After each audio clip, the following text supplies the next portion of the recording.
Bayangkan benda yang begitu kuat hingga bisa mencabik-cabik atom-atom tubuhmu dalam sepersekian detik. Benda ini melesat tanpa suara di antariksa, tidak punah, tidak hidup, terjebak di antara keduanya. Jika monster menakutkan ini bergerak menuju bumi, kita akan hancur. Benarkah? Para astronom menemukan objek antariksa yang cepat dan kuat yang melesat melintasi galaksi Bima Sakti dengan kecepatan lebih dari 177.000 km per jam. Itu lebih cepat dari roket yang pernah kita buat. Objek luar angkasa yang aneh ini dijuluki bintang zombie. Itu karena ia merupakan sisa dari sebuah bintang yang sudah lama mati, tapi masih terus bergerak. Bintang zombie ini sejenis objek yang disebut magnetar. Bola super kecil dan sangat berat seukuran kota, tapi lebih berat dari matahari. Hal ini menjadikannya salah satu objek paling padat di antariksa. Hanya lubang hitam yang lebih padat. Magnetar juga memiliki medan magnet yang sangat kuat. Medan magnet yang dimiliki si zombie 100 triliun kali lebih kuat dari medan magnet bumi. Medan magnetnya begitu kuat sehingga jika mendekati bumi, ia bisa memusnahkan semua kartu kredit di planet ini hanya karena daya magnetnya. Dan kita nggak bisa belanja lagi. Ditambah lagi jika seseorang terlalu dekat dengan magnetar, sekitar 965 km, magnetar bisa menarik atom-atomnya, dan dia nggak bisa belanja lagi.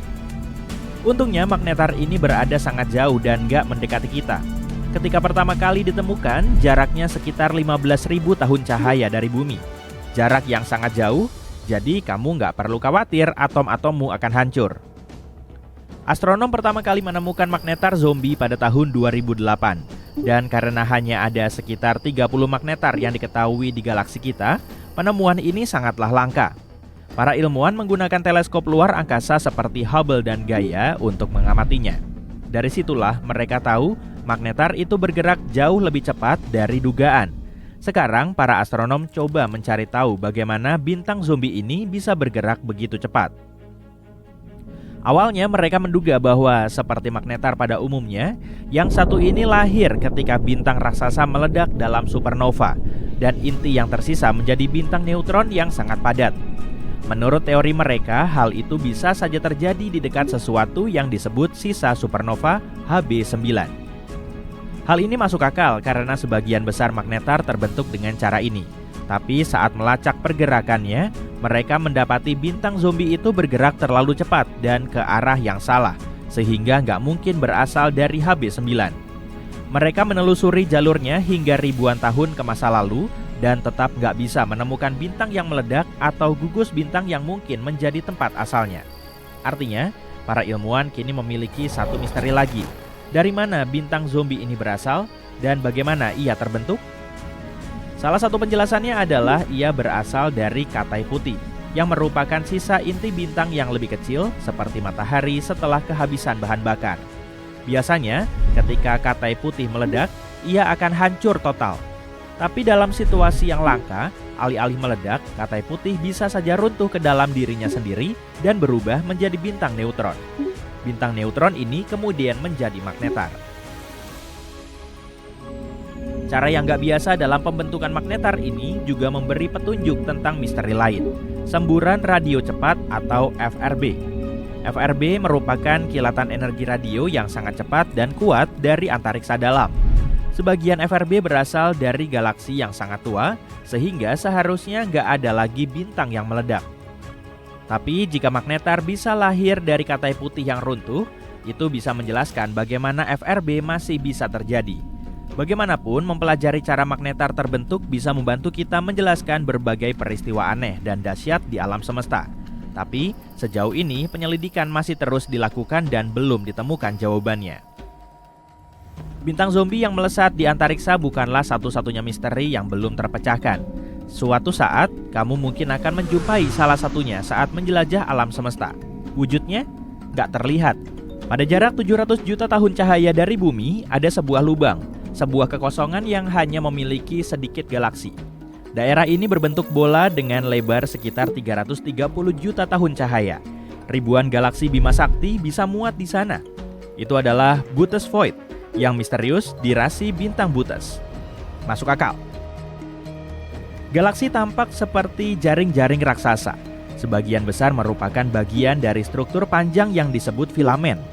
Filamen-filamen itu berkelok-kelok di antariksa dan ketika bertemu, mereka membentuk daerah dengan konsentrasi galaksi yang tinggi. Daerah inilah yang kita kenal sebagai gugus galaksi. Namun di antara gugus-gugus dan untayan tersebut, ada ruang kosong atau void sangat besar yang hampir nggak berisi galaksi. Void semacam itu mengisi hampir 80% alam semesta yang bisa diamati, dan kebanyakan berukuran sangat lebar, dari 30 hingga 300 juta tahun cahaya. Boötes Void adalah salah satu yang paling masif. Ia bahkan dijuluki super void. Para astronom menduga ia merupakan gabungan beberapa void yang lebih kecil. Tapi apa yang bisa menyebabkan area kosong raksasa seperti itu muncul? Alasannya mungkin terletak pada asal-usul alam semesta. Pada masa-masa awal pembentukannya, semua materi di alam semesta masih sangat rapat. Para astronom bahkan mengira kalau alam semesta itu seperti sup yang seragam. Namun tak lama kemudian fluktuasi kuantum mulai mendistribusikan materi ini. Beberapa area menjadi lebih padat dan tarikan gravitasinya menjadi lebih kuat. Area ini mulai mencuri materi dari area yang kurang padat. Hal ini membuatnya menjadi lebih padat dan terus menarik lebih banyak materi. Pada saat yang sama, kumpulan materi yang lebih kecil mulai menjauh dari pusat dan membentuk galaksi.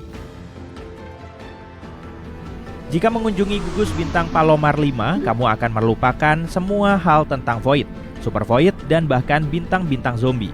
Sebaliknya, kamu harus konsentrasi untuk bertahan hidup, karena di sana ada lebih dari 100 lubang hitam yang bersembunyi di tengah gugus bintang. Lubang-lubang hitam itu gak hanya diam, mereka sedang bekerja membentuk gugus tanpa henti. Palomar 5 adalah gugus bintang yang terletak sekitar 80.000 tahun cahaya dari kita. Biasanya, gugus seperti ini padat dan rapat dengan bintang-bintang yang bergerombol. Tapi, Palomar 5 berbeda. Gugus ini menyebar dan memiliki ekor bintang yang membentang sepanjang 30.000 tahun cahaya. Ekor yang indah ini disebut aliran pasang surut. Bintang-bintangnya seperti tumpah dari gugus, menciptakan sungai cahaya yang panjang. Aliran pasang surut seperti ini sangat langka dan sulit untuk dipelajari. Gugus bola seperti ini sudah sangat tua, bahkan ada yang hampir sama tuanya dengan alam semesta itu sendiri. Tapi, Palomar 5 juga menonjol karena satu-satunya gugus yang kita ketahui masih memiliki aliran pasang surut. Dan lubang hitam di dalam gugus itu mungkin penyebabnya. Lubang-lubang hitam itu menarik bintang-bintang di dalam gugus, mengacaukan orbitnya dan melontarkannya keluar gugus. Apakah seperti ketapel? Entahlah. Bintang-bintang inilah yang membentuk aliran pasang surut. Seiring waktu, semakin banyak bintang yang dilontarkan. Palomar 5 memiliki lebih banyak lubang hitam dari yang diperkirakan. Sekitar 20% massa gugus ini terdiri dari lubang hitam. Lebih dari 100 lubang hitam, masing-masing sekitar 20 kali massa matahari. Tentu saja Palomar 5 nggak akan bertahan selamanya. Dalam waktu sekitar 1 miliar tahun, gugus ini akan hancur. Pada saat itu, semua bintang akan lenyap dan hanya menyisakan lubang hitam. Lubang-lubang hitam ini akan mengitari Bima Sakti, seperti bayangan dari gugus yang pernah ada. Meskipun gugus ini cukup menakutkan, ada hal lebih menyeramkan lagi yang bisa kamu lihat di antariksa, yaitu awan gas dan debu tebal yang disebut nebula. Salah satu yang paling nggak biasa adalah NGC 2392 yang terletak 5.000 tahun cahaya jauhnya dari bumi di konstelasi Gemini. Nebula ini ditemukan lebih dari 200 tahun lalu dan menjadi populer karena penampakannya yang nggak biasa. Pada dasarnya, ini merupakan piringan materi dengan cincin yang terdiri dari objek-objek berbentuk komet. Ekor objek-objek ini menjauhi bintang di pusat nebula. Garis-garis oranye aneh di bagian luar awan membentang sejauh beberapa tahun cahaya ke segala arah. Bagian tengahnya menyerupai bola benang, tapi sebenarnya itu adalah gelembung materi yang tertiup ke antariksa oleh angin materi berkecepatan tinggi yang dihasilkan oleh bintang pusat. Wow! Pengunjung misterius baru saja masuk ke tata surya kita dan melewatinya dengan kecepatan gila, 244.600 km per jam. Ini lebih cepat dari apapun yang biasa kita lihat dan dia tidak melambat. Secepat apa dia bakal sampai ke bumi? Apakah dunia bakal kiamat? Kita bahas ya. Penjelajah luar angkasa ini pertama kali muncul di teleskop yang selalu mengawasi langit malam, Atlas. Sistem ini punya mata di Hawaii, Chili, dan Afrika Selatan. Mereka melihat objek aneh ini tanggal 1 Juli dan objek itu bergerak lurus ke arah matahari dengan kecepatan luar biasa. Yang lebih aneh lagi, dia terbang dalam garis lurus, bukan cara benda-benda biasanya bergerak di sini. Awalnya ilmuwan berpikir, wah, benda ini bukan dari sini. Maksudnya ini adalah objek antar bintang, tamu dari jauh di luar tata surya kita. Cuma numpang lewat dengan kecepatan cukup tinggi sampai tidak tertarik untuk gravitasi matahari. Lalu, NASA turun tangan dan menamai objek ini 3I Atlas. Ternyata kemungkinan besar ini adalah komet, bola salju besar yang terbang di luar angkasa. Objek ini tidak dapat dilihat mata telanjang, tapi dapat disaksikan melalui live stream teleskop canggih di Italia. Kita cuma pernah melihat 2 pengunjung antar bintang lain sebelumnya. Satu bernama Borisov tahun 2019 dan yang lain tahun 2017. Anda mungkin pernah dengar Oumuamua. Ada yang mengira Oumuamua itu pesawat luar angkasa dari peradaban lain. Tapi bukan, cuma batu aneh. Ilmuwan berpikir masih banyak pengunjung kosmik seperti ini di luar sana, menyelinap tanpa kita sadari, dan yang baru ditemukan ini membuktikannya. Tapi gimana tepatnya ia bisa terlihat? Itu terjadi tanggal 1 Juli 2025 di Chili. Waktu mereka melihatnya, jaraknya sekitar 4,5 kali lebih jauh dari matahari daripada bumi, dan dia bergerak cepat banget. Beda dengan planet dan benda luar angkasa biasa yang mengorbit matahari dalam jalur melingkar yang rapi. Komet ini ada di jalur hiperbolik, artinya dia cuma lewat saja, tidak menetap. Orbitnya sangat meregang. Komet ini susah diukur karena diselimuti awan debu yang berkilauan. Jadi sulit tahu seberapa besar inti padatnya. Ilmuwan menduga lebarnya antara 0,8 sampai 24 km. Komet ini akan berayun paling dekat ke matahari. Titik ini disebut perihelion pada 29 Oktober 2025 dengan jarak sedikit lebih dari 1,3 kali jarak bumi ke matahari. Salah satu hal paling keren dari komet ini adalah kemungkinan besar dia datang dari cakram galaksi tebal, bagian tua galaksi kita yang penuh bintang kuno. Itu artinya penjelajah ini bisa berusia lebih dari 7 miliar tahun. Dia mungkin membawa banyak es air dari zaman purba. Singkatnya, ini adalah komet misterius dari tempat yang sangat jauh yang mungkin menyimpan rahasia tentang alam semesta awal di dalam esnya.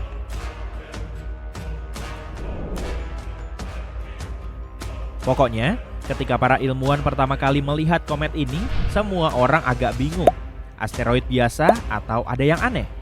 Jalur yang dilaluinya tampak begitu liar sampai para astronom sempat mengira dia mungkin mendekati bumi.